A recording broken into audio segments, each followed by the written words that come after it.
within like 48 hours. And compare that, Houston got a storm similar to Debbie, and they had millions of people without power for a long time. So this is not something that is the norm in terms of how these responses work. So we appreciate that. But basically, our view is we'd rather be prepared, over-prepared, and on this storm, we were over-prepared. There were things that we did not need to deploy that we had ready, but we'd rather do that and be able to meet the needs. And then when things happen, we improvise. I mean, when they had the bridges that were knocked out in Ian, those weren't our bridges at the state level. They asked for help. We went in, we got those back up and running and connected people to their homes again. When we had some of the utility companies, the cooperatives, and some of these in Southwest Florida that weren't really moving forward as fast on the power restoration, we surged mutual aid. We had these linemen from other companies show up to be able to get it done. And that's just kind of the way that we see things. Now, this storm is the first storm that included Hope, Florida. So Hope, Florida was spearheaded by the First Lady several years ago, and the impetus for it is just the recognition that government cannot solve all these problems that we deal with as a people. And particularly when you start talking about people that are less fortunate, they may need a hand up.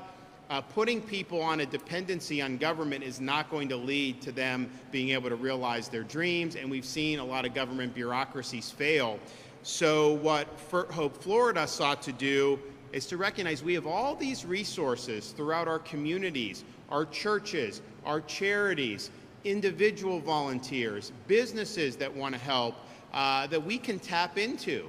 And so rather than think government and be in that silo, let's use government as a way to connect people in need to all these great resources throughout our community. And so that's been applied to things like the Department of Children and Families. And since that has launched, I guess probably about a year and a half into it now, there have been 30,000 people who have either completely or partially eliminated the need for any public assistance at all. So you're moving people to a pathway to self-sufficiency where they're going to be able to do very well. So it's better for those folks.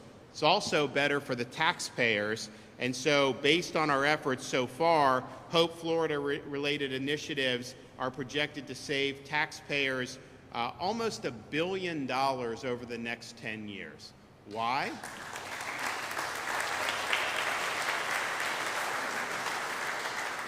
Why? Because you have needs. Those needs are being met by all these great resources we have. So first of all, that's less government tax money needs to go, but then you're also getting people on a road to self-sufficiency, so they're not going to be back in a year or 18 months, most likely, needing taxpayer assistance. So it's a great model. So it started with the Department of Children and Families. It's now in a lot of our other agencies, Department of Elder Affairs, Veterans Affairs, we're working to integrate it there, and this is something that's really meaningful. And just as a veteran, one of the observations I had, I remember when I left active duty, I got like a packet, transition packet. Look, I didn't need anything, I was fine, but I couldn't even understand. It was all bureaucracy. And so you have a VA, it's a massive bureaucracy. You have problems with connecting veterans to benefits or even help. But yet I look in Florida, we've got so many different groups that are designed to help veterans. We've got businesses that want to contribute to help veterans. We have all this. So why not use that as a way to link the veteran with all these great resources? And it may be mental health resources which are there in these groups. It may be things involving job placement. So this is something that's really, really significant. I think it's been a home run. We have other states that have come down here, studied what we're doing with Hope Florida, and then they're implementing it in their states, respectively. I mean, that's I think, a telltale sign that this has been successful. So we're here today on the heels of Hurricane Debbie to announce that Hope Florida will now become a permanent component of the Florida Division of Emergency Management and our responses to natural disasters. This expansion is going to be called Activate Hope.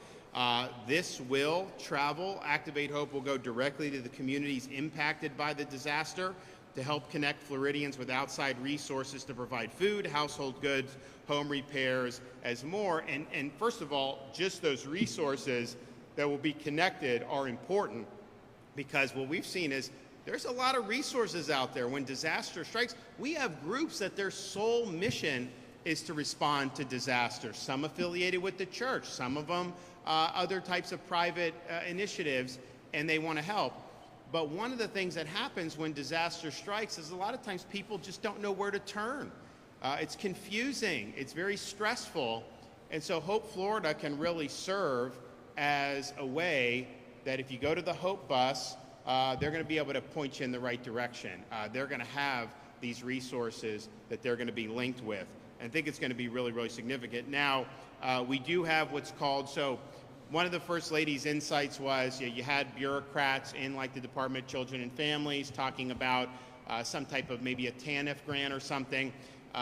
We've transformed that into what's called Hope Navigators. So the job of the person working in the Department of Children and Family is to navigate the person in need through all the available resources apart from government, and to help actively link them with those resources that are there. So we are going to have Hope Navigators as part of this. We are also going to use state employees who volunteer to help with the disaster. And it's like, disasters come and go. I mean, we prepare for them. We don't always have them. So it's not like you're just going to have a massive people on payroll for the whole time. You surge when these things happen. So we'll be having people integrate into Activate Hope from other state agencies on basically a volunteer basis, because what we found is folks volunteer anyways, and so now we have a great way for them to do it in a way that's going to be most meaningful. So you're going to have, and we saw it in after Debbie in some of the areas, we have a Hope bus, and you'll have Activate Hope will be working out of the Hope bus. They will be at any pods, points of distribution sites, and this is when people can drive their car through. They get food, water, ice, tarps after disasters. We also set up the small business recovery centers. We set up other multi-agency resource centers. So this is going to be a one-stop shop, and that Hope bus will really play a central role. So we've already seen this start after Hurricane Debbie. We had the Hope bus both in Sarasota and in the Big Bend. Hope Navigators and volunteers have provided service to over 300 people just in the aftermath of Debbie, which, while it did leave significant water in pockets compared to like a Hurricane Ian, what was a storm that was less strong in that respect and had less impacts across our state than some of the other ones that we know about. So 300, that's pretty significant for the first time out of the gate, and I think you're going to see that only grow as we go forward. So I'm excited about this. I think it's going to be really, really good to be able to have this. If you are a Floridian who is impacted by Hurricane Debbie, you can actually now visit hopeflorida.com, and you can click on Hurricane Debbie Recovery at the top of the page to get help. And the thought is that when these disasters happen, you go to Hope Florida, we'll have, and hopefully we don't have any more this season, but you will have the name disaster. People can click, and then they can see the resources that are available. And there's so many different things that happen. I mean, we had, after Ian, we had these charities that come in, and they'll muck and gut the houses for the residents, and particularly for elderly. It's a big positive. And then they'll help restore the people's homes, fix their roofs, do all kinds of things. A lot of people have no idea that that's something that can be available. Even little things like Chick-fil-A setting up a site. If you don't have power in a given community, to be able to get a hot meal, Chick-fil-A goes, other different food vendors go. That makes a huge, huge difference for people. So this is all going to be on the website, and I think that's going to help folks a lot.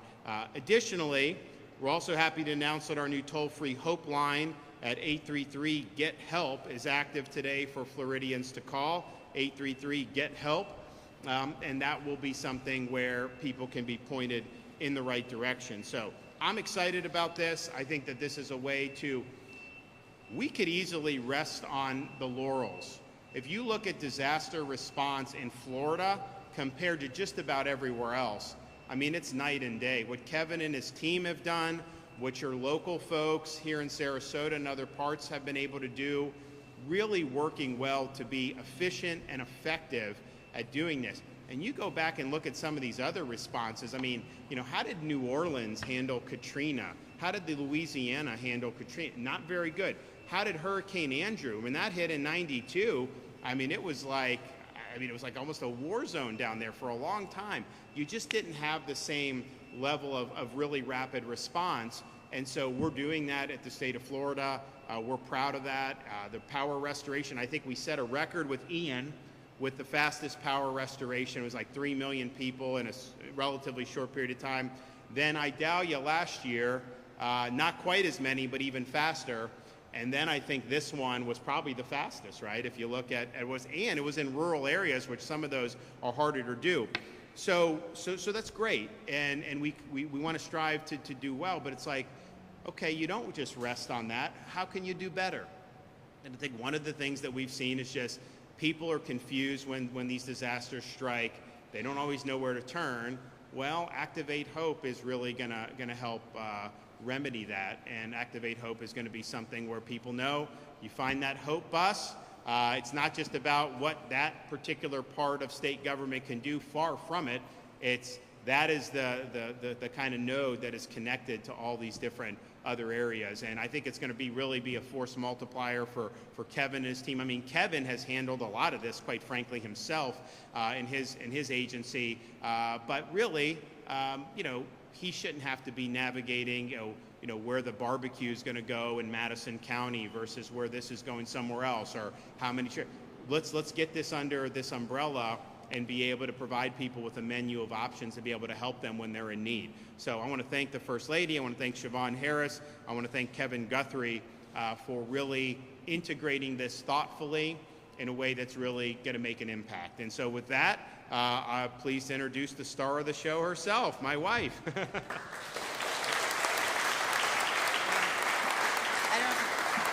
I don't know about that, but I'll say this is the best team in the business, with the governor's leadership and obviously with the people sitting to my right and many more people who are behind the scenes. When an emergency happens, they activate and they know what they need to do to help people in need. And this is really just the next layer upon that. And it's really humbling and heartwarming to be here to expand Hope Florida and the philosophy behind it, because I really think of people that the governor and myself have been able to help in storms. We've been out with the Southern Baptist Convention. We have been at food distribution lines where people are driving up in their cars. And I'll never forget, there was a mother with 2 kids in the back seat. We rolled down the window and the governor and I went over and we were helping to give food and whatever aid that she needed, and she just had tears in her eyes because she wasn't sure what to do next.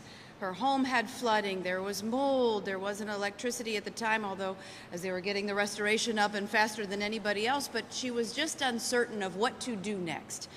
And how nice is it now to know that there is one number that you can call and talk to a human being who is there to be able to help navigate you through all of the resources that are already there. It's all there. You have the faith-based communities who are willing to step up and help. You have the nonprofits. You have the private sector who's willing to donate money or to supply volunteer hours to be able to help. It's all there. It's how do you make the connection with the people in need to help them find the help that they deserve in an emergency. And so that's why this is very exciting, and it makes perfect sense for why it would be a part of the Department of Emergency Management. And so I think of that mom, now she will know. You can call 833-GET-HOPE. You call that number and you're going to be able to talk to someone who will navigate you to be able to find whatever you might need to be able to get through whatever it might be. And so this has been very heartwarming to be able to see this expand and grow by leaps and bounds. And I just, as the governor and I both, we never want to see anyone suffer. And so that's the whole impetus behind why we started Hope Florida, is because there is hope and there is help out there, particularly exterior of government. You have all of these great people who are willing and able to help. They just need to know where to turn. And now we've created the apparatus to be able to make the connection and then get out of the way so people can have a little bit of hope. So I'm happy to be here, and thank you for the opportunity, and thank you, Governor, for helping with this mission.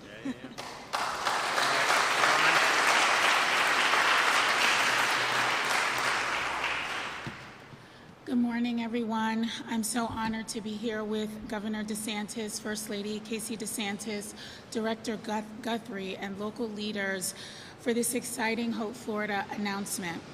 Since First Lady DeSantis launched Hope Florida in the fall of 2021, it has truly taken on a life of its own. In addition to enhancing the way we serve vulnerable children and families at DCF, more state agencies have used its first-of-a-kind model to develop Hope Florida programming that addresses the unique needs of the populations they serve. And the results have been outstanding. You heard the governor mention the results that we've had at the department. Today's official launch of Activate Hope is another demonstration of Governor and First Lady DeSantis' commitment to anticipating our residents' needs and galvanizing the necessary resources and supports to help. Hurricane season can be a nerve-wracking time for individuals in our state, especially for those severely impacted by a storm, trying to navigate services and trying to figure out the road to recovery. In addition, in the aftermath of hurricanes, there are always nonprofits, faith institutions, and private businesses who want to help but don't know where to start. Activate Hope solves that, so Floridians in need can begin the journey to complete recovery as quickly as possible. At its core, Hope Florida connects those who need help with those who want to help. Individuals who contact us are sometimes having their worst days, and our Hope Navigators help them restore hope. The same principles that we use during normal times with Hope Florida are replicated through Activate Hope in partnership with the Department of Emergency Management, and it just makes sense. We've had the pleasure of working with DEM on a number of prior storms, the department in its capacity at DCF, and I've seen firsthand how Kevin and his team work tirelessly to make sure Florida's first in the nation in disaster response. And so we're so elated to be able to join forces, join arms, to make sure we can play a pivotal role through Hope Florida in helping individuals get back on their feet. Hope Navigators are available to meet individuals at disaster recovery centers or our multi-agency resource centers. And if you're not able to make it to one of those sites, we will come to you. While canvassing neighborhoods here in Sarasota in the aftermath of Hurricane Debbie, individuals remarked to our Hope Navigators how grateful they were that we were coming to them, as so many had experienced a total loss of their home and personal belongings due to flooding from a nearby creek. Our Hope Navigators took the time to listen to their stories, provide tangible items such as hygiene supplies and snacks, as well as initiating referrals to a wide array of local resources standing ready to help them rebuild. This just encapsulates the power of Hope Florida, and we're so excited about the expansion of the fleet of Hope buses that are available so that we can be in more areas at the same time. My hope and desire is that when communities see the Hope bus coming, it inspires hope, and they know that a better tomorrow is nearby. Thank you.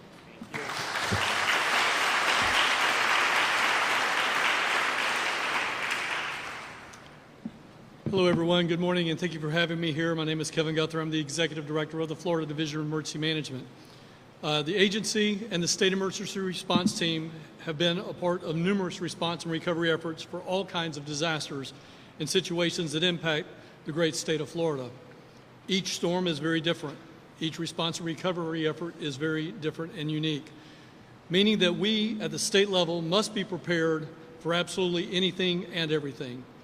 Through the dedication of the leadership of Governor DeSantis and the First Lady, and the collaboration and support of our partners like Siobhan and other state agencies, the state continues to innovate so we can better serve our residents.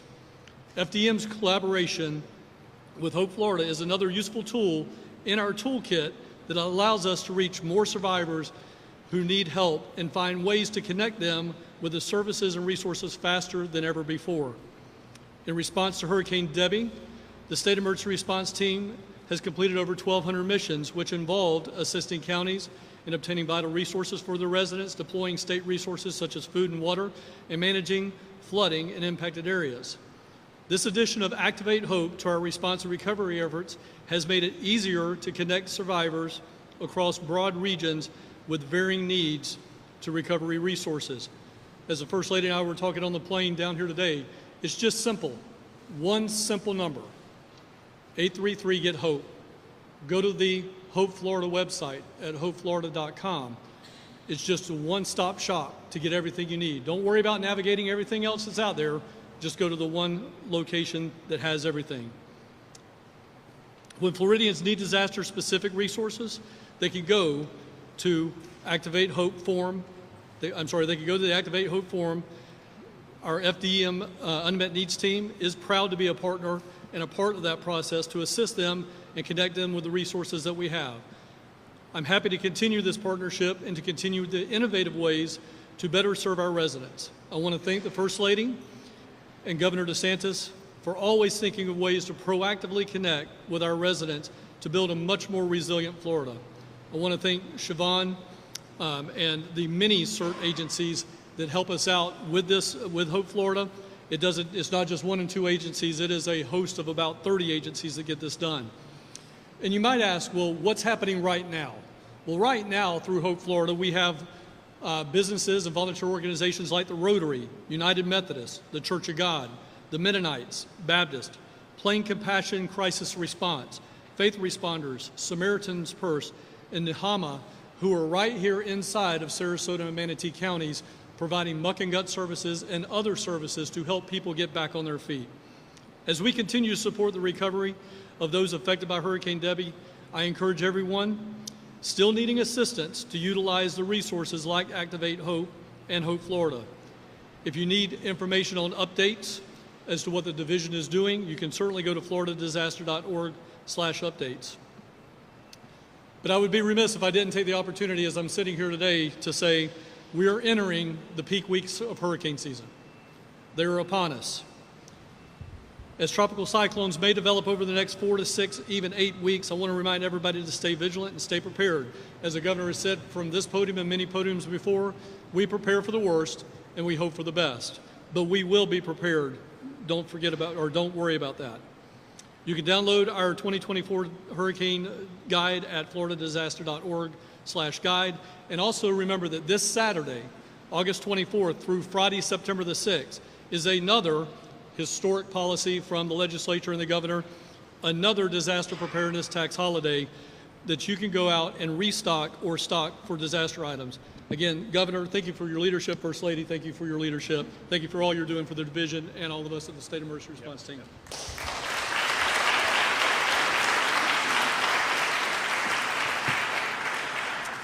Hello, my name is Sandra Tapfumine, and I'm the Chief of Emergency Management for Sarasota County. First, I'd just like to thank the Governor for coming here today, for the First Lady. This is a great initiative. We're very excited about it. Secretary Harris and Kevin Guthrie and his team at the Florida Division of Emergency Management. They have been incredibly supportive throughout this response and recovery efforts. You've already heard some of the things that they've mentioned, that they have supported us here at the local level, but they've also gave us damage assessment teams, commodities and equipment, and mutual aid teams that they have coordinated from across the state to come in to assist us at the Emergency Operations Center. We're grateful for our close working relationship with FDEM and Kevin and their proactive efforts to help us recover from Hurricane Debbie. Florida has an incredibly strong network of response and recovery resources here in the state. We are very fortunate for that. And as just the local recipient of that, we can pick up the phone anytime to call Kevin and his team, and we know that they're going to bring their full support for whatever our needs are. We also want to thank all of the county staff and the EOC partners here locally that have put in tens of thousands of hours over the past 3 weeks to be able to provide resources in this response effort. And that includes our first responders that partnered with 4 urban search and rescue teams to go door to door to provide resources to our residents, including evacuations and rescues. Our 311 call center that held over 15,000 calls they've received into the center to provide information to our residents. We've served over 500 residents in the multi-agency resource center in collaboration with the state. And we distributed over 100 pallets of supplies in the field, including food, water, hygiene kits, and other donated items. And as you've heard, I just want to reiterate, this is super important because we're trying to get this information out to our residents as we hear that some people may still have needs We do currently have dozens of nonprofits that are ready to come to your house to help with mucking and gutting and mold remediation. We have the new initiative through our Activate Hope, which is a wonderful way to get connected with them. You can also call 311 and we'd be happy to connect you with those resources. So please don't hesitate to call. Also, lastly, our Disaster Recovery Center and the Business Recovery Center are open at the Sarasota Christian Church off of Ashton Road. They've already seen over 600 people with the MARC efforts that we've had there the previous week. We would love for you to come and meet with FEMA face-to-face. The Small Business Administration is there. We have numerous state agencies and local agencies that have resources and information to help you in your recovery process. If you need more information on our county efforts, you can go to our website, scgov.net. There is a yellow banner up at the top. Just click on that, and there is a page dedicated to everything that we have going on here locally. Again, thank you to the governor and his whole team for coming today. We appreciate you. Thank you.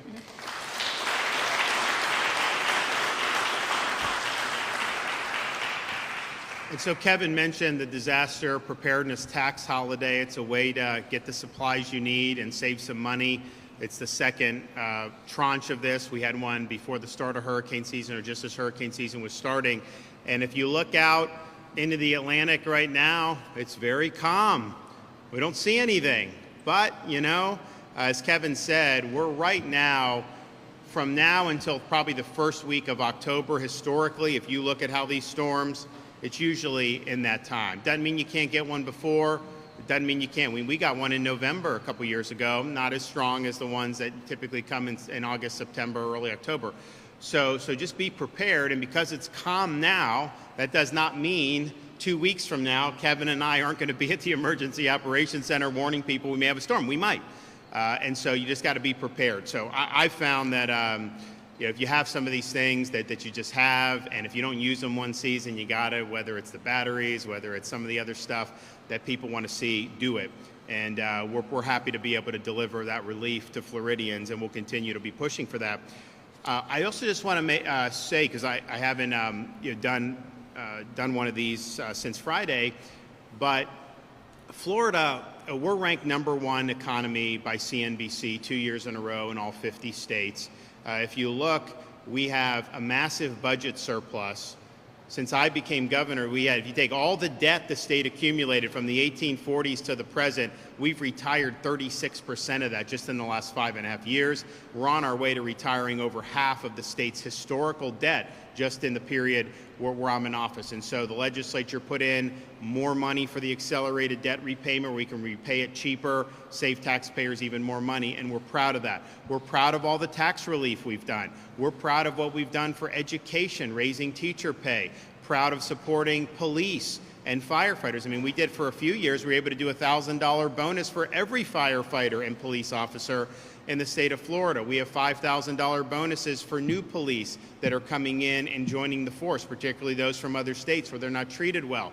We've done more for infrastructure than at any time in Florida history by a country mile, including moving Florida forward, which is an additional $5 to $7 billion on top of a record-setting budget, so that these projects can get accelerated and alleviate traffic and congestion, which has been an issue even more so given the influx of people that we've seen. And I don't ask people to come. It's just, you know, we're a good place to be. It's a free country. So all that being said, we're proud of that. We've had lower unemployment than the nation as a whole, I think for like 45 consecutive months. Our economy, since I've been governor, has grown 22%. The nation's as a whole over the same period of time, 11%. So we're doubling up the economic growth of what you're seeing nationally. So we're in a good position to be able to critique some of the stuff you're hearing about what some of these people want to do after this election in terms of the economy. Fact is, the biggest issue we have to deal with is the interest rates and the high cost of groceries and all those things that were facilitated by the federal government borrowing, printing, and spending ungodly sums of money as if no one was going to have to pay the piper for that. Of course they are. So now you have Kamala going out there on Friday saying she has this economic plan that's going to somehow solve. And what does she say? She says, oh, the high grocery costs are because of price gouging by corporations. And she's going to set controls so that somehow they can't do that. I can tell you, if they do that, we're going to end up having bread lines to be able to get food at the supermarket. It is a truly insane policy. It's an act of desperation because she cast the tie-breaking vote for Biden's stimulus in the spring of 2021. She cast the tie-breaking vote for the Orwellian named Inflation Reduction Act. So it's not just that she was vice president, she owns these policies that have driven up the cost of groceries. And make no mistake, it's because the supply chains were disrupted, all the inputs are more expensive. That's not just true for groceries, that's true for everything in the economy.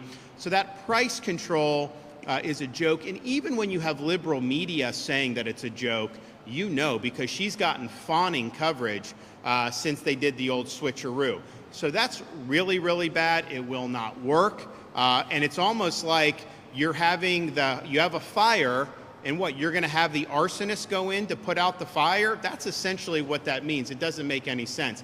But what's even more destructive than even that is her plan to tax unrealized capital gains at, I think, 25%. And so what does that mean? Well, if you look in the state of Florida, the number one source of wealth for probably most Floridians is the value of their home. And when I became governor, homes were worth a certain amount. They're worth a lot more now than they were 5.5 years ago. So you have families who maybe they've lived in a place for 30 years. They've seen their home value go from $350,000 to maybe $500,000 or $600,000, and sometimes even double, depending on where you are in the state. So that is a really significant source of wealth. Particularly some of the elderly have sold homes and downsized, and they're able to get a nice windfall for themselves. Well, if you have Kamala's plan of taxing unrealized capital gains, when your home value goes up, you would be responsible on an annual basis for cutting the government a check for 25% of that increased value. Can you imagine if you had to do that? You buy a house for $500,000, and then the next year it's gone up to $550,000, and then they capture that gain, and you've got to write a check for a portion of that and just send the check to the government. I don't think people are going to be able to just scrounge up that much money. And then, oh, by the way, you give the check, then if it goes down in the future, is the government going to rebate you? Of course not. So taxing unrealized gains is a truly imbecilic and insane policy. And I don't think even a lot of, I have not found anyone that could honestly justify this. Think about like if you buy stocks. So maybe you have a company you like, you buy some stocks, it goes up. You would, before you even sell it, even if you're just holding it, the value's gone up, you got to write a check to the government for the unrealized gain. Just think about what that would do to businesses, individuals, property owners. It would put this country into a depression. It would be the worst economic policy that's ever been done. But this is what she's proposing. So I would just say, it would hit Florida really hard because we've had people whose homes have gone up in value a lot over the last 5.5 years. Whatever your house has gone up, you'd have to write a check for 25% of that. Oh, and then, oh, by the way, after you do all that, when you actually go to sell your home, what are they going to charge you then? 44.6% on that capital gain if you made money on selling your home. This is truly insane, and it's emblematic, I think, and reflective of a candidate who's effectively an empty vessel, a candidate that is vapid, a vice president known more for her word salads than she is for any tangible accomplishments. And it's really, really dangerous. And look, I opposed whatever Hillary was selling in 2016, Obama's, all that. None of them ever did anything or tried to do anything that would be this destructive. So it may sound like, oh, unrealized gains, that's only going to hit a few hedge fund managers. No, if you did that, it would completely upend the way the economy functions, and it would destroy any incentive to want to make investments for yourself and your family going forward. And with that, I'm happy to take some questions.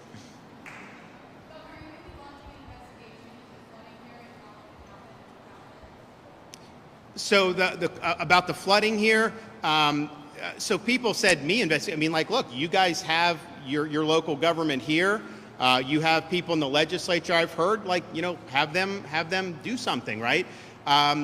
The reality is, when you have this much water, you are going to have some flooding. There's just no way around that. And it's true, as more things have been built up, it's harder to manage, for sure. That's really got to be determined on a local issue. We're not refereeing, where this goes or where that goes. We have a program in place with Fortify Florida, or Resilient Florida, where if you have a local government that wants to do something to make themselves mitigate potential storm damage, you can get a matching grant. And we've done over $1 billion, maybe $2 billion by now, to be able to help communities. But those decisions about what is built and what's not, that's going to be a local decision. And I think that you guys have the ability to govern. Our role in this is really to kind of help mitigate. We have funding available if people want it.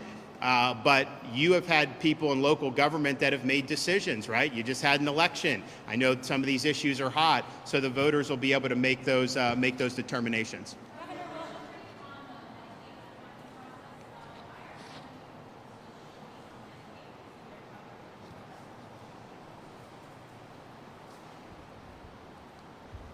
Can you repeat your question? She said, she said there's a lot of people that should have coverage that are losing it in the unwinding. I'm not sure that's true. Thank you. Yeah, so that's not factual. The department has performed over 4 million Medicaid redeterminations over the last year, and the vast majority of those individuals maintained coverage. We're committed to ensuring that anyone who is eligible maintains coverage. And for those who haven't, our economy is doing better. Income is a major part of individuals maintaining their Medicaid coverage. So if your income has gone up, it's going to affect your ability to maintain coverage.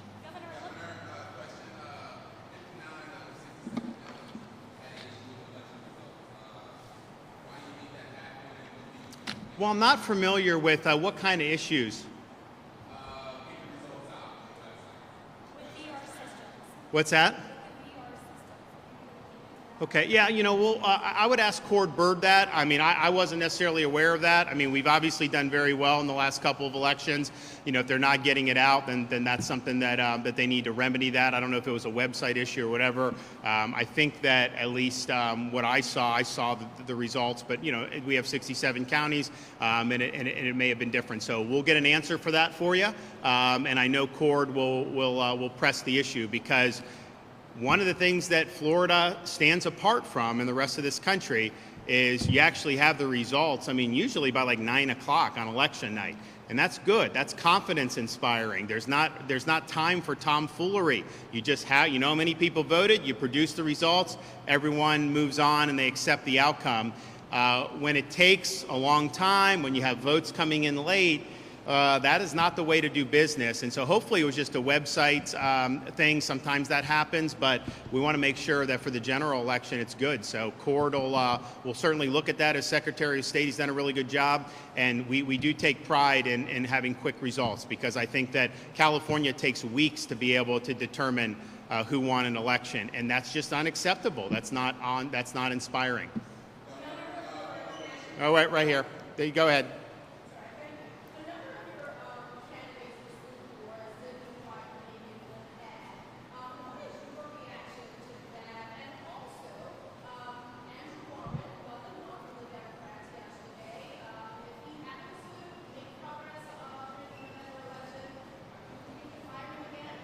So on the school board, what we said was, we want to support school board candidates in whatever capacity we can that believe in putting students first, that respect the rights of parents, and that believe schools should educate, not indoctrinate. And that really shouldn't even be debatable, but it is now, just given where some of the people want to take education. And so when there's candidates that line up, we've been supportive. 2022, we put a lot of resources in. We weren't in a position necessarily to do that because we've got so much other stuff going on. But when you look at like Duval County, that's 1 million people in that area. They now have a 4-3 majority.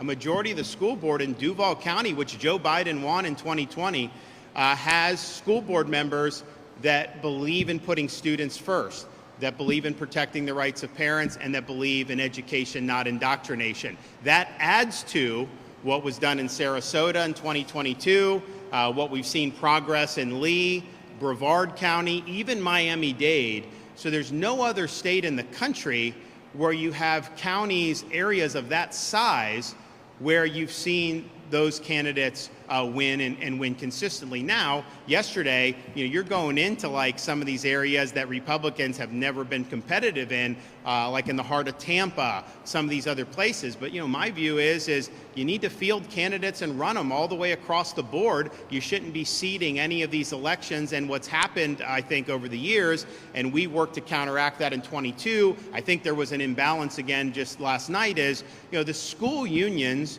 this is their Super Bowl. I mean, they take the money, the dues, and they put it into electioneering, and particularly in a nonpartisan election, they can market their candidates one way to some voters, one way to others, and that's been going on for a long time. I think 22, there was a lot of resources brought to bear that helped counteract that, but we definitely saw that, particularly in those blue areas. But just think about it. You're now in a situation where someone's celebrating on the Dem side that they held an area, a school board in a blue district. I mean, like usually that would just be a fait accompli.